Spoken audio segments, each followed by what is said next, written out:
Hello, Lana. Welcome to our today's lesson at Standard 5 English. Hope you will learn something. Now, today we are going to look at letter writing, and I'm sure that you have written letters before. So, specifically, we want to look at writing a letter to your friend, maybe a family member, or it could be a classmate. And the type of letter we are looking at today is what we are calling a friendly letter. Lana, I know when we grow up and get to the higher classes, we still be referring to the same as an informal letter. An informal letter. So the other word for friendly letter is informal letter. Now let's see. As I said, you can write such a letter to your classmate. Could be you are in two separate places. I know we don't often communicate with letters when we are in the same locality, but it could be that maybe for some reason, say you're on school holiday and you wish to just check up on your friend, how they're doing, then you would use a letter. Even as we talk about letter writing, we know that so much is evolving in terms of technology. I know nowadays people are so fond of doing emails, but there are some specific places you will be required to write a letter. That is why we have to look at what is it that I do when I'm writing a letter. You could also write such a letter to your friend, and also you could write the same to a family member who is, say, far away. I live in Kenya. I have a family member who lives in the United Kingdom. How do I connect with them? We can do this through letter writing. Now, we shall look at the basic characteristics of a friendly letter. One, we say that, just past that. We want to look at the structure of a friendly letter. This one here has to be friendly. Sorry for that. This has to be friendly. A friendly letter. Now, what are the considerations? How does the body of a friendly letter look like? We say that the first one, this letter comes with the sender's address. So there are the few words here we have to maybe just remind ourselves about.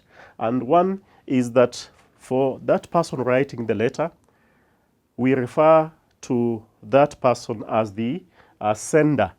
Elsewhere, you'll learn about addresser from the word address. So the word sender and addresser are one and the same thing. And of course, this gives us the detail about the contact detail of the person writing the letter, whom we are calling the sender. We'll also have the date, and the date is specifically when this letter is being written. So we look at it that then if that letter is being written today, then you put there the today's letter. I mean the today's date, beg your pardon. And then of course after that we shall have the salutation. You've seen such expressions like dear Mariam or dear friend. That is a salutation. It is a way of just checking up on your friend even as you start that particular letter. Then, of course, after that, we shall have, this is the main thing. That's what we are calling the body. We have the body, and here is the place you'll communicate each and everything that you would like to pass over to your friend. Remember, we say that why do we write letters? It's about passing information. It's about communication. So all that communication will be put in this middle part, which you call the body. And of course, at the end of the letter, there's going to be a sign-off. Sign-off is when at the end we can be able to tell this letter was coming from so and so, right? Let's proceed and look at a few examples here.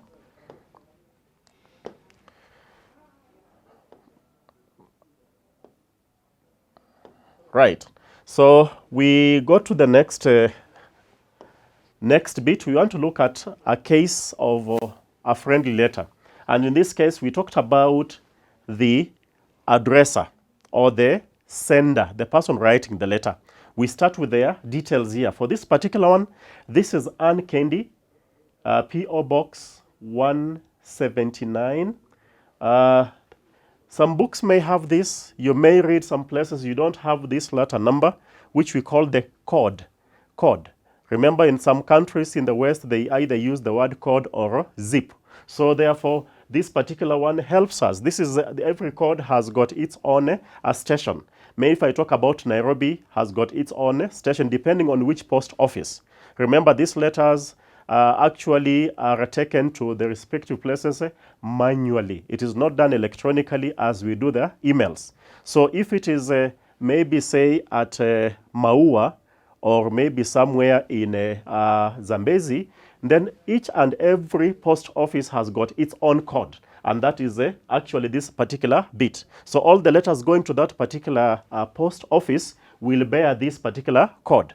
But this one is specific to that particular person that you're writing. Of course, the letter or parcel is going to be placed in their small pigeonhole, and then, of course, they come with a key open and check out their parcel. I'm sure you may learn more about this in social studies when you'll be looking at communication.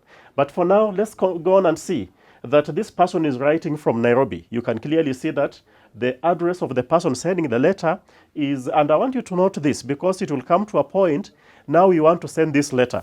And you'll be wondering now, what do I put on top of the envelope? So it is good to be keen so that we see at the end what happens.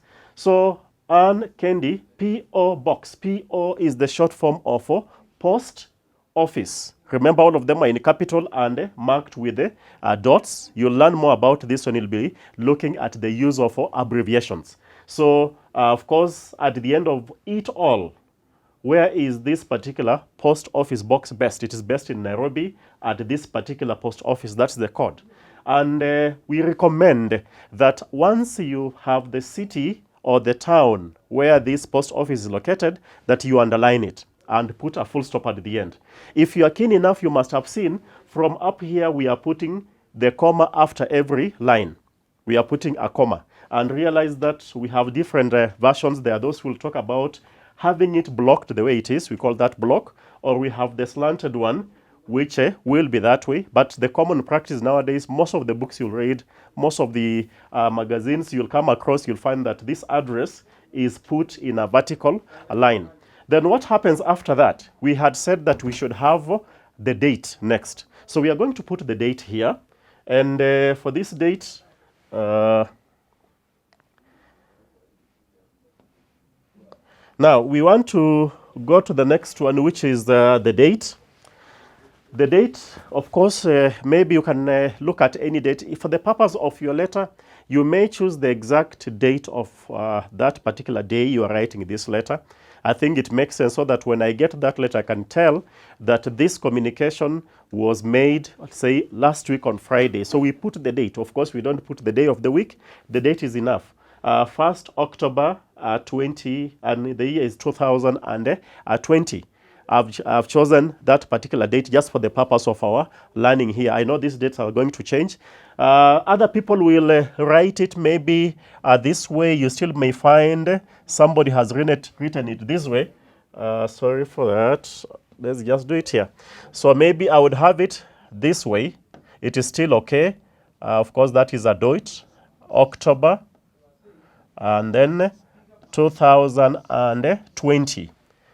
The way of writing the date may vary from maybe one language to another. Even English itself, you realize that if it is American English, they don't talk of the date first, they talk of the month first. So if it was in American English, we would have said October 1st, 2020. And that's why for them, you will realize that their date today is that, right? So you don't read this as 10th of January. If it's American English, this is October 1st, 2020.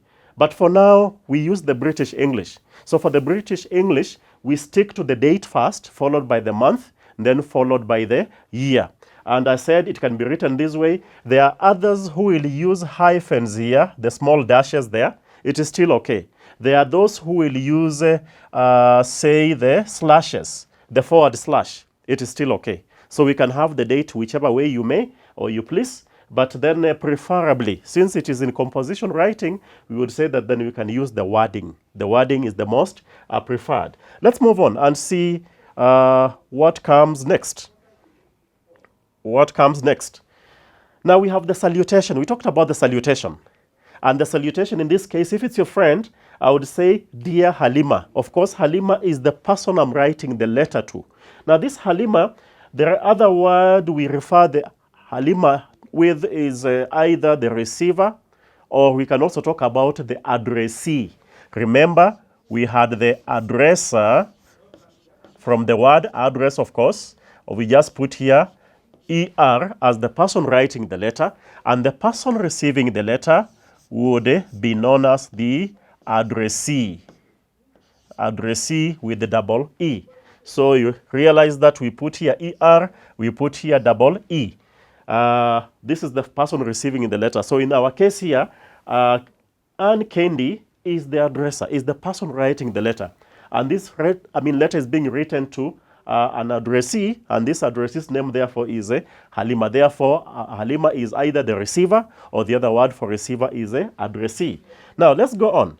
We want to see then what follows after the salutation. Remember here, it depends on whom you're writing to. I know maybe you may not be having a friend known as Halima, therefore you would say dear sister, or maybe dear mother, or some people would like to have it informally as dear mom. It is still okay, or dear dad. All that is a salutation. All that is a salutation. So what follows after the salutation? We have the body of the letter. Remember, I talked somewhere about the body. And if you look at the slide that came before this, you realize that these are just small things we are dropping here and there. But then the following, which is the main body.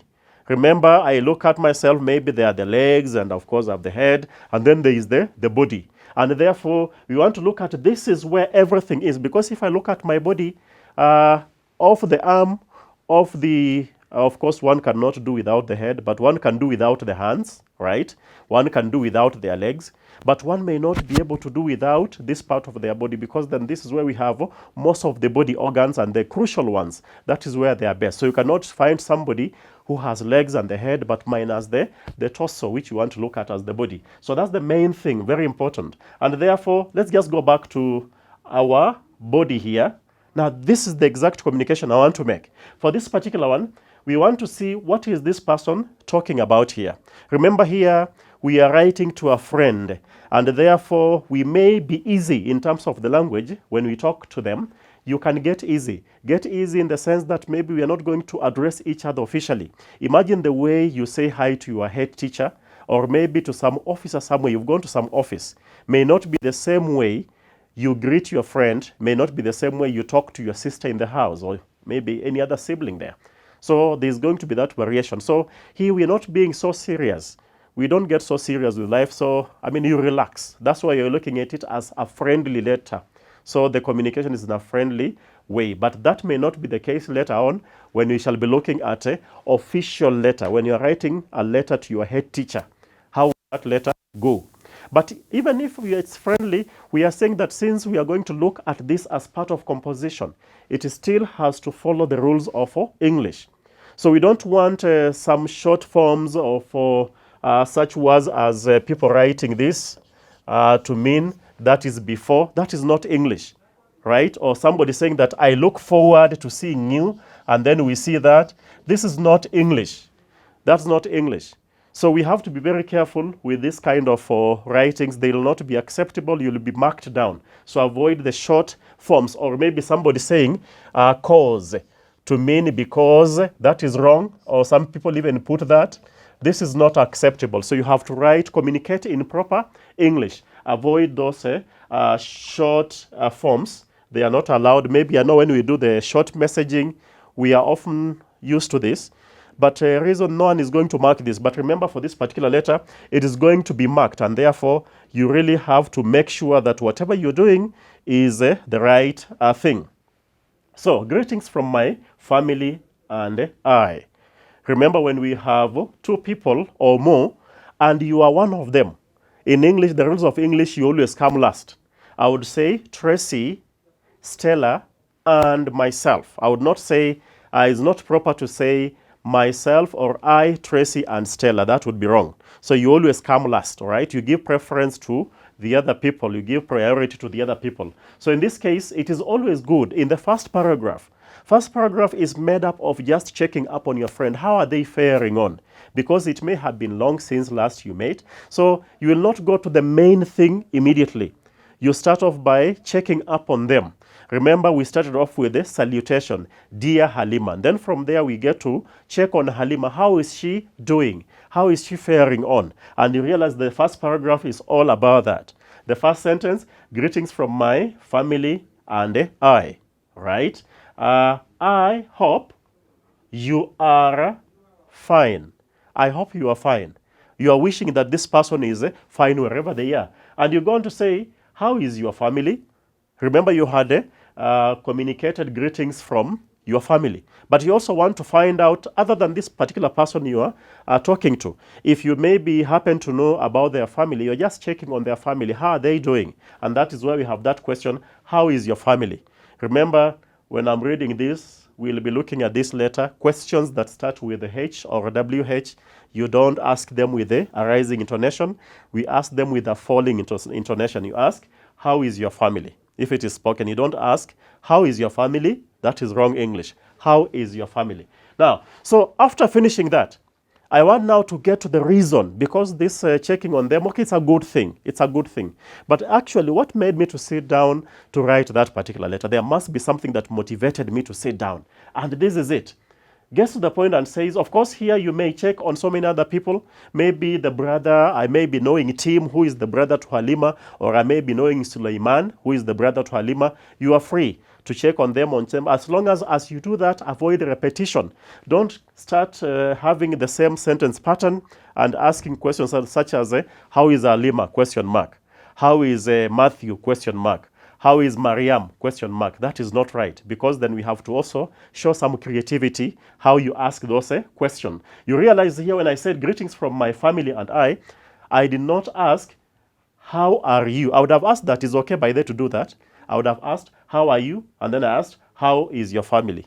Now you see that is boring, because all the questions are beginning in the same way. So as a writer, we are saying that the same way maybe when you can be able to get access to a good meal, we may not take githeri for breakfast, githeri for lunch, githeri for 4 o'clock tea, githeri for supper.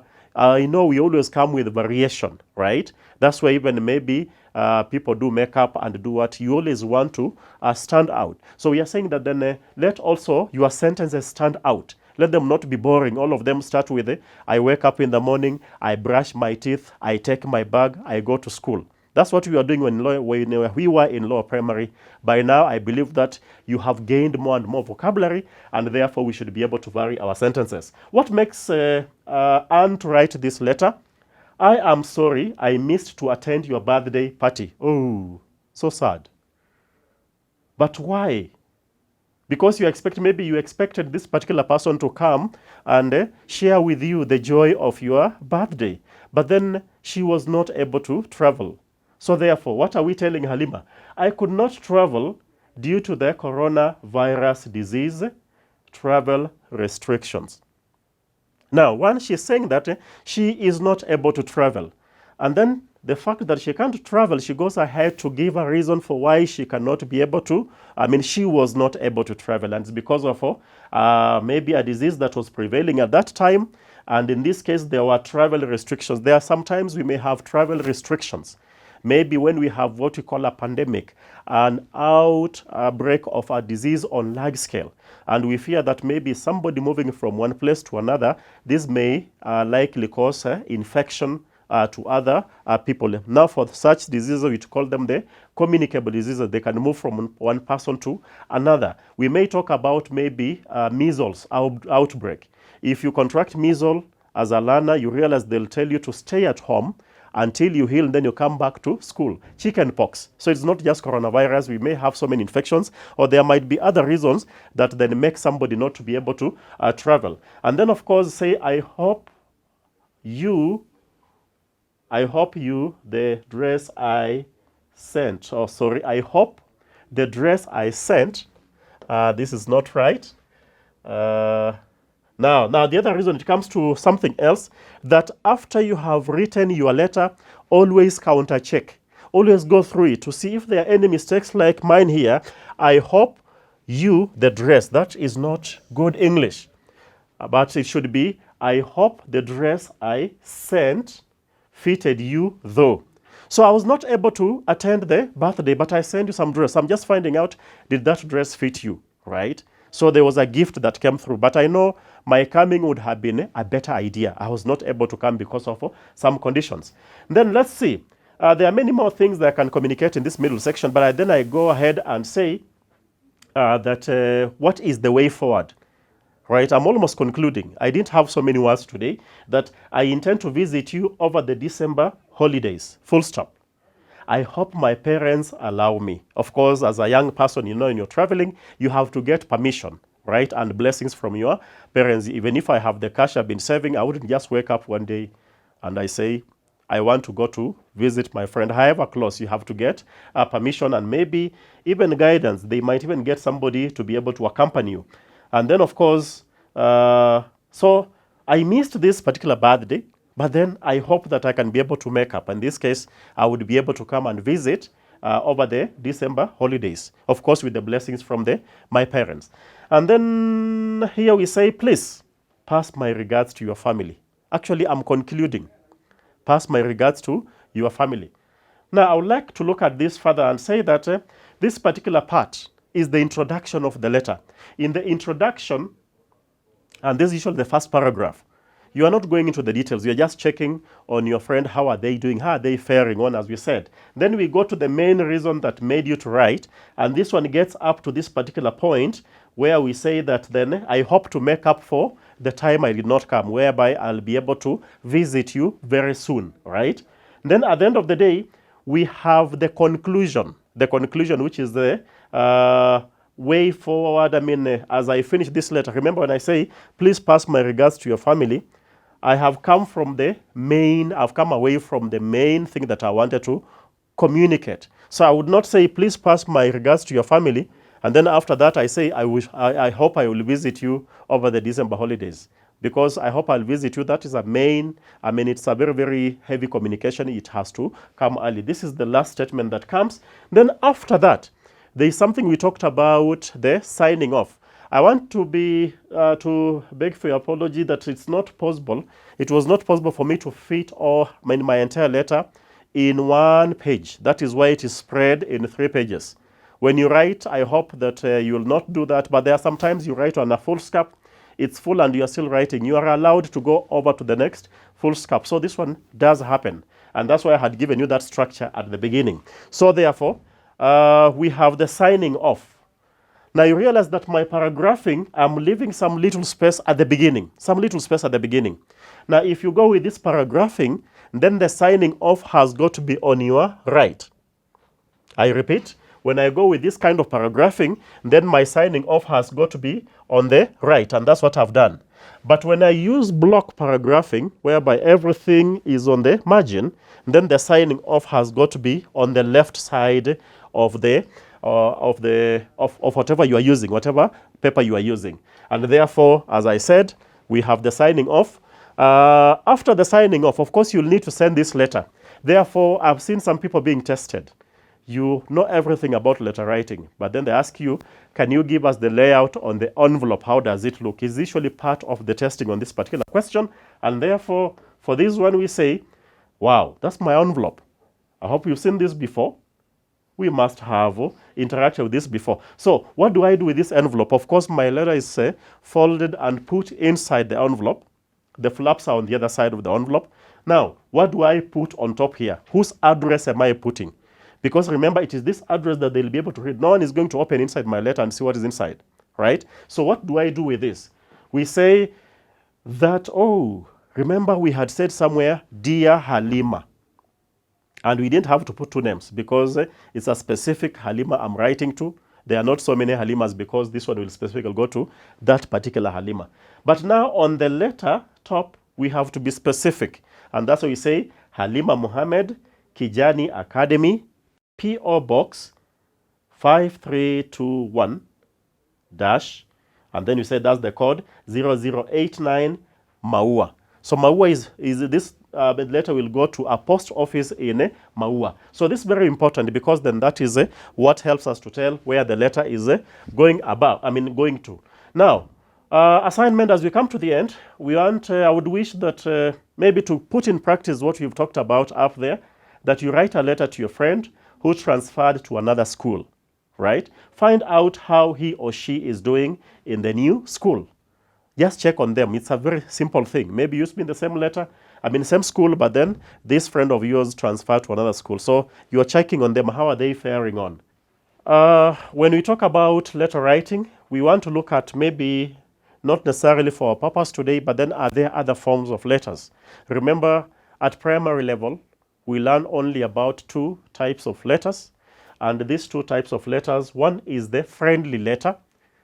Friendly letter is also known as the informal letter. Friendly letter or informal letter. The other letter you'll be looking at, which is our subject of discussion today, is the official letter. Official letter. And this, of course, is also known as the formal letter. So whatever we shall be looking at today, either one would say, some books will talk about formal letter. It's still very much okay. Others will talk about official letter. For our case on this end, that is very much okay. Now, a few things to consider even as you talk about the official letter writing. And maybe you might want to ask that then, where does this letter serve us? Where does it serve us? Because we had the friendly letter. Of course, a friendly letter, as it were, you would be talking to your friend, or maybe just writing to check on your friend, your classmate. It could be a family member, right?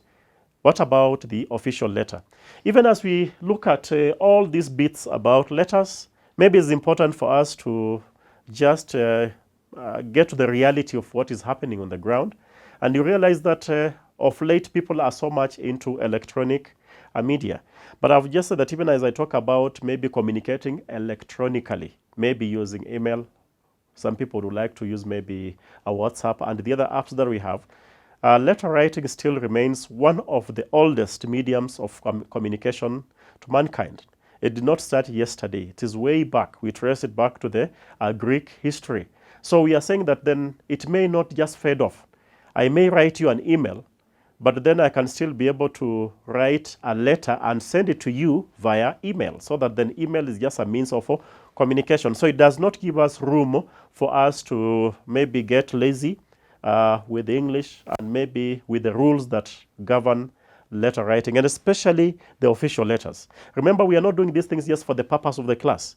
There'll come a time you are through with your studies, you have finished school, and you like to make an application, maybe for employment in some firm somewhere, in some office somewhere, and you realize that you missed it somewhere way back in primary school about then how should a formal letter look like, because you are writing to somebody who is going to judge you. They may not give you marks, but they look at it that, am I getting on board the right person who is fit to be able to carry out the task?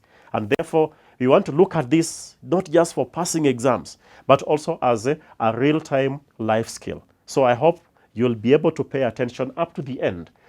Back to this, characteristics of an official letter. How can I be able to look at this letter just by looking at it and be able to tell that this is a friendly letter, this one is an official letter? There are so many ways one can be able to, and what I'm going to take you through, you as a candidate, partly is what is going to be examined of you should this come as part of your composition. Remember, it falls under composition writing. And therefore, there are things I'll be able to look at, the elements, the key things that will be able to guide me tell that this is an official letter, just at a glance, even before I go to the details. One of them, I'm sure you must be talking about 2 addresses, whereas the informal letter has got 1 address. This one has got 2 addresses and belonging both to the sender and the receiver. We put them in that particular letter. You realize that this one has also got a special salutation, whereas when I'm writing to my friend, I'll say, dear maybe Leah if I'm writing to Leah, or dear Jacob if I'm writing to Jacob. For this particular one, I'll use such terms as dear sir or dear madam, which is a very formal way of communication. Because if you're writing to your head teacher and your head teacher is known as Jotham, You'll not write a letter to him and address him as a Dear Jotham. That will be looked at as rude. But for friendly letter, that is okay. It is possible that you can be able to do that. So maybe let's look at just a quick look over at the structure. That use the correct format and structure. Because the friendly letter has got its own format, or other people call it structure, which is different from the official letter. And we shall be looking at this shortly. What are we talking about when we refer to it as the correct format? Number 2, be concise. Be concise. What does that mean? You are to the point and as brief as you can be. You get straight to the point. You don't go, what they say, beating about the bushes. You get straight to the point. That what makes you write that letter. Number 2, you keep it as brief as you can. Remember, at times you make an application for a particular job. They have advertised for a job. And it is so many of you, perhaps 10,000 people who are applying for that job. So when I'm writing this letter, whoever is receiving, even if it's a pool of people, they may not have time to come through all the 10,000 letters from applicants and with so much detail. So the briefer you can be and to the point. And of course, communicating clearly what is it that you are communicating is going to make you stand out of the rest, right? Now, then the next thing we are saying that use formal language. Use formal language. I don't know how you greet. Okay, I know greetings will differ from one culture to another, but I know of some cultures whereby if it's my teacher, I may not go telling them, hi, which is very informal, right? It's it's very much okay in English to greet somebody, hi, right? Salut in French, all right? Bonjour, it is okay. But in English, if I'm talking about hi, then I'm looking at it that then maybe somebody will look at it, maybe this somebody I'm so close to, somebody I'm so easy with around, that I would be able to say, hey, how are you, right? But for this one, you'll realize such greetings as in school. Good morning, sir. Good afternoon, madam, right? That is formal. So that's the kind of formality I'm talking about here. But we shall also be looking at it in practice as we marvel along. Structure of an official letter. Remember, I talked about format just on the previous slide here. And I'm looking at that, then what's the right structure of an official letter? We have the sender's address, and we have some vocabulary that we shall be acquiring along the way. I'm hoping that you have looked at this before, that this person you are calling sender can also be referred to as the addresser. This one is also known as the addresser. Of course, this one comes from the word address. You just add there ER. That is the sender. So we need the address of the person writing the letter. Often than not, it is going to be written on the right-hand side of your page, right? On the right-hand side. Of course, when I'm facing my page, right? This may differ in practice out there, but of course, then we are not yet out there. We are still in school, and we are going to be examined. For our purposes, let us have it on the right. But I'm sure there are some letters you'll come across and realize that both addresses are on the left, right? That is a style. But we shall be able to get to that particular style of writing when we get to that particular situation. For our purposes, for the purpose of examination, I'm going to insist that we put it on the right-hand side of your foolscap, if you're writing on a foolscap or in a book. Then number 2, after the address of me who is writing that particular letter, what follows? The date. Now, for that one, for both the formal and informal letter, the rules are the same. That is what you'll still find in the informal letter or the friendly letter. So those ones up to there, the rules are just the same. Now, after the date, what follows? Now, this is where the difference comes in. Whereas for the friendly letter, I'll go ahead and go to something called salutation. For the formal letter, I'll have to go to the address of the person receiving. And that person who is receiving is the one we are calling the recipient, from the word receive. From the word receive. Remember, this recipient can also be known as the addressee. Right? Addressee. Please don't put IE, it is double E at the end, addressee. So we have the addresser and the addressee, the same as the sender and the receiver, right? Or the recipient. So we shall have both addresses, the person writing the letter and the person who is intended, who that letter is intended for. Then we go to the next one. We go to salutation. I don't know if you have any scouts and girl guides in the house, and they might be thinking about this. Of course, there is why we even use that particular gesture of saluting is like checking on the other person, or maybe as a show of respect. It's a form of greeting, by the way, right? It's a form of greeting. That's why you'll see senior military officers, they don't shake hands. When somebody is passing by, and depending on the order of hierarchy within the military or maybe the police force, you'll see them do this. It's a form of greeting, and which shows maybe a loyalty, which shows that maybe this is my senior and I'm their junior as far as work is concerned. So that's why from that word we call it a salutation, right? Even in French, they still talk about the same word, okay? And in this particular case, we'll be seeing then, what do we find here? Basically, it is the same as salutation. We find it the formal and informal letter, but then the content of the salutation will differ. Whereas when I'm writing to my friend who is Jamlik, I'll say, dear Jamlik, or maybe dear friend, dear dad, dear mom. But for this one, you may not say dear Jamlik if the name of the CEO of the company you're writing to is known as Jamlik. You write there, dear Jamlik, then something is not right. They'll look back at you as somebody who lacks in values and the etiquettes or the ethos of what goes with that particular office and communication. So here somebody will say dear sir, or maybe dear madam. It's looked as a formal way of communication. After that, we shall have the reference. The reference is very important. Remember, some of these things, I will look at it that when you get a letter as maybe the area you are being tested on in a composition, then count yourself as so lucky. This is an area that you are supposed to reap maximum marks. Why am I saying so? Out of this structure already we are getting so many marks. We've not even gone to the content of what you're writing.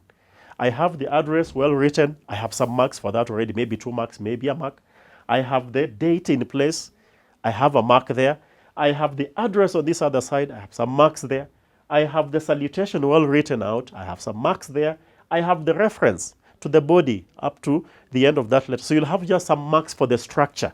And that's why structure is very important when you're looking at this official or the formal letter. What is reference? Reference is the subject matter. What is it that you're writing about? That is what would be a title in the regular composition writing. Maybe a visit to the zoo. I would give that particular composition a title. So that particular title is what we put here in reference.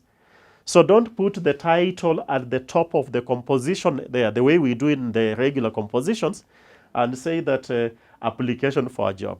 No, it is going to come after the salutation, right? We'll be looking closely to, just shortly after at the example of that. Then from there, we go now to the main body. Body would suggest, and you see I even gave it so much space, it would almost give you the temptation that you are supposed to write a lot. I'm still cautioning that for official letters, get to the point. But nonetheless, that is the body. That's the main body. That is where I'll be able to tell this is what this particular person wants. And of course, after that, we shall have the sign off. Sign off. It helps us to tell who was this particular person who was writing. Number 2, how do you relate? How do you relate with this particular person you are writing to? And that's why they use such pronouns as yours, right? I'm looking at it that there is some kind of association between us, whether it is real or it's an association we are looking forward to, and that's why we use such words as yours, either faithfully or sincerely. Now, let's go to a real example, maybe just to put this in perspective, and we look at the first address here. I know by now you remember that this is the address of the addresser, or the address of the sender, the one sending that particular letter. Now you realize that this must be an institution. They begin with the name of the institution, which means this letter will go back. If I'm going to write a reply, it will go back to this particular person. And we say this letter is coming from Upeo Primary School, P.O. Box, which stands for Post Office Box 46-070. You see, this is very common in addressing letters nowadays. and that refers to the code. In our Kenyan situation, we call it code. You go to America, some people call it zip. It refers to the one and the same thing, whereby we can be able to identify the name of the post office just by using that particular code. And of course, after that, we look at which is that particular town where the post office is located. In this case, it's located in Zombeni. So if it's in Zombeni, then we are looking at that when you'll be replying to me, you will reply to me through post office. Remember, these letters are not sent electronically. You write physically, you put it in an envelope, you put it somewhere, a vehicle is going to collect them and transport it to another place. And then when that person goes to the post office, they have a key to a small pigeonhole. They open and they are able to collect their mail from that particular box, or maybe the parcel. You can also send parcel using the same means. You cannot send a book, maybe a standard 7 or standard 8 primary English book, okay, using email. It may not be possible unless I have scanned it. If it's the physical book, then I have to send it through post office, and that's what they call it, post office box, which means you're going to collect it from that particular box. And we say that all the transportation, everything is manually done. Now, from there, you must be knowing what is following. Next is the date of the person that the date of writing this particular letter. And in this case, I'll want to assume for my case, I choose on a date which is 1st October 2020. Remember, we are going to be using the British English. British English, the date comes first, followed by the month, followed by the year. If it was American English, then this would have been October 1st.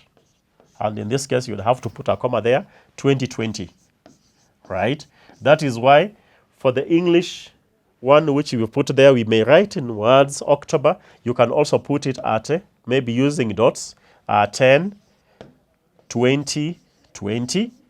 I've just chosen on a date. It may not be today's date. It's a general date for the purpose of a demonstration. So this British English, which we should be using. Now, the moment I change it to the American English, then that would be 0, 1, 20, 20. Then you'll be communicating something totally different. Of course, with them, they say October 1st. And as we say, for the British English, we say 1st of October. So I'm sure that you'll be using the correct way of writing that particular date. Let's go to the next thing here. And in the next thing you realize is going to be the address of the person receiving this particular letter. Now, there's something that I would like you to note, that we start off with looking at the person who is going to receive, and then, of course, the company or the entity that he represents, or he is he takes charge of, or she takes charge of. In this case, we don't just say Faraja Academy. There is a particular person we are addressing at Faraja Academy. And that particular person, we start with the office they hold. So even if you know that they are known as Salim Maalim, you don't put here Salim Maalim. No, you look at their office. In this case, it is the football coach. That's the title of their job. Remember, official letters can only go to some special entity. This does not happen when you're writing a friendly letter. And you say Faraja Academy, it's the address of this particular person, right? He is the one who is the football coach in that particular institution. And the institution is like Faraja Academy, post office box 532-0086, which is the code, and of course, Bahati. You must have realized something by now, that we have comma, comma, comma, and then full stop at the end of it all. The same thing happened here, comma, comma, comma, and then full stop. Then number 2, we realize that when we get to the town, we are supposed to underline the town. And that's what we did in this case, Zombeni, and that's the same thing we are doing here at Bahati. We underline that particular town. After this, you can guess what we are going to next. It is the salutation. And you realize here we are saying, dear sir. I hope you notice that my letter S is a capital and my letter M is a capital, right? Because you want to look at it as somebody's title. We are looking at it somebody's title the way I would say Dr. So-and-so. Then I'm referring to somebody Dr. So-and-so. That D for doctor has to be capital professor. It has to be capital reverend, right? Imam, and so on and so forth. So, dear so-and-so, Now we say dear sir stroke madam. Remember, maybe just a caution that we may not have a human. Okay, we do. But then we are not so sure the person we are writing to is male or female. That is why we put there sir stroke madam. But in our cases in real life, it is always good to do some background check and find out who is this person you're writing, to be sure. If it is male, if it is a James, you don't write to James knowing very well that the person in charge of that particular company is one James, and you are writing there dear madam, or maybe dear sir stroke madam. It would also be used to portray ignorance on your side. Because if I'm really interested in being able to join this sunflower company, I must have done my own background check to find out, is the CEO a male, or is the CEO male or female? So for our case, it is general. If you're not so sure whether the person you're writing to is male or female, then you better say sir stroke madam. It is better than writing there sir, and maybe the person in charge there is a lady. Then it would also be looked at as it would come out as ridiculous. So we are saying that then this is the salutation. Remember, for the informal letter, we were saying dear James, dear brother, dear sister, dear mom, dear uncle. Now in this case, we don't have, even if the CEO of that company is your uncle and you are addressing them in their official capacity, then you will not say dear uncle. Now let's move on. We have the reference, which you say is the title. Realize that my reference here, we put it in short as re. Some people, I've seen people make mistakes, and I wouldn't want you to do that. It is wrong to use, I know some books still use this, ref. It is wrong to use this. Ref is the short form for referee, right? Otherwise, if you're talking about reference, then we use the word re, R-E, for all your official communication. So don't use ref. Use re as a short form for reference. What is it about? What is it that, whatever I'm talking, what is it about? The title is here. Realize that it has to be short and to the point. It has to be short and to the point. So you don't come here with a very long statement. No. Something I look at, and for this one, I've seen Bingwa tournament. Of course, maybe I'm already aware about what Bingwa tournament is. So what is it that we want to write about? It is about some tournament, and that tournament is very specific, Bingwa tournament. Let's get to the main part of this letter, which is the body. Remember the rules we said? It has to be concise, to the point, keep the language official, while still being able to communicate every detail that you should, as brief and to the point as possible. If it was an informal letter, maybe I would have started off with greetings. If I'm a Christian, maybe I would have said, receive greetings in the name of our Lord Jesus Christ, which is a very good thing, depending on the faith you proclaim. If I'm a Muslim, I may maybe have said, receive greetings, maybe in the name of Allah. And depending on whichever denomination you subscribe to, that is not important for now. What we are looking at that, then I go straight to the point. I don't start with greetings, right? Even if it's my uncle, even if it's my aunt, no. I go straight and say, I write to invite your football team to the above tournament to be held on 15th October 2020 at our school. Up to there, this person has already been able to tell what that letter is about in one sentence. Of course, a fairly long sentence, right? We'll not start with other things. How is your team? Since last we met, we beat you people. I hope now you are practicing. No. You get to the point straight. I write to invite your football team to the above. You realize that I'm even saving on words when I'm saying above. I'm not repeating that. I write to invite your football team to the Bingwa tournament. Already it is stated there. That's what they say to the above, right? Referring to the reference, okay? That particular title. Now what follows? He says, the tournament begins at 8 a.m. A very crucial communication. So one, I know the tournament. I know the venue where it will be held. I know the date when it will be held. That's on 15th of October. And I know the time just in one paragraph. So I went straight to state what it is. Now, are there any other details I want to pass over? Other than just the communication about the tournament and the real invitation. I go to paragraph 2. You realize my paragraphs, I'm marking them not with space at the beginning. You can use either use space at the beginning right, or you use the margin spacing, it is allowed, right? So in this particular case, I'm actually saying on the margin so that if there is space left here, I leave it. Otherwise, maybe if it was continuation of the paragraph, I would have come and continued from this particular point. But in my case, I'm starting a new paragraph. Is there something unique about this paragraph? Your team will be competing in the super category. Okay? Maybe there are several categories in that particular tournament. So I'm communicating very specifically so that as you come prepared for this particular super category. It must be known to them, all right? Some may say maybe the golden, some will say the silver, whichever way. Of course, this is something that is known to them. That is, there is a super category. Maybe there's also junior category. Ensure a very important communication still within this. Now, this is more details.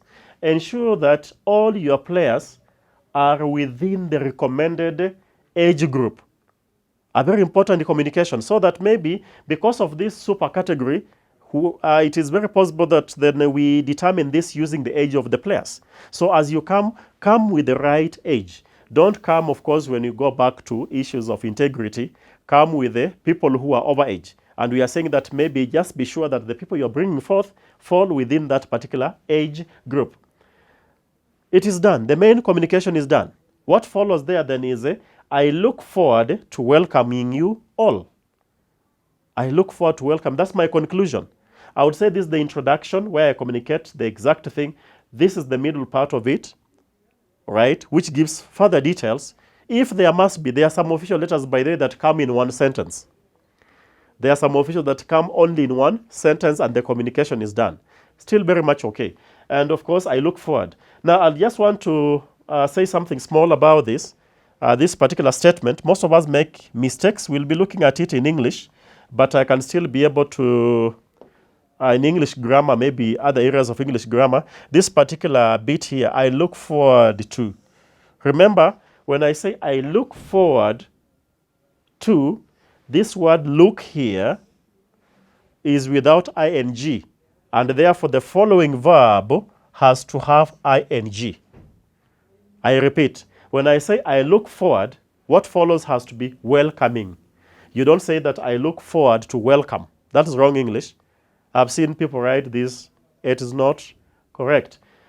Alternatively, you can say, I am looking forward to welcome. You don't say I'm looking forward to welcoming. Again, that is wrong English. So on one side, without ing, on the other side, there should be. When you have the ing here, I am looking, then in this case will be welcome. I'm looking forward to welcome you all. Very correct English. Or if not, you put it as it is and you say, I look forward to welcoming you all.